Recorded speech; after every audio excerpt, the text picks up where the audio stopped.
És akkor egy zene az albumomról.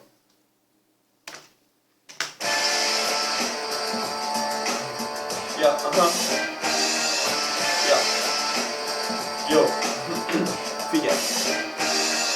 Jön egy gyógyszósz, ez überelhetetlen. Eljött az idő, hogy maga überelhesse minden zene világot. A szemet kéne kitárni, ez annyira beteg. Az agyat fogja feltárni, megmondottam, hallgatom nálad, nem nyertek szép. Feltámadod tévénus, meg felköz minden testét. Mikázol a fórumokon, csak fogod a tégetet. Első halásra ítélt, nem vágod a képzetet. Számítunk a nevek, a tartalom a lényeg. Az évek során elkészült legprecízebb lélek.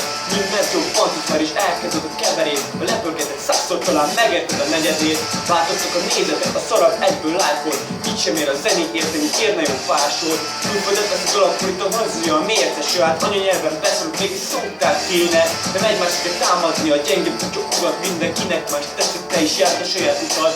Egy élik a sorokat, az értelmet közöttük rejtik. Egy rossz alapján írt szóban érzelem rejlik. A hipok mindig skatulai szalagból tépés. Betanított baromság, benn nincs megértés. Sok vizet nem értek, ezért feldobom a kérdést. Zsűrizni hívtuk, vagy így lepleszed a tetszés. Vágod? Haha, figyelj, ha még most sem értenéd. Ja.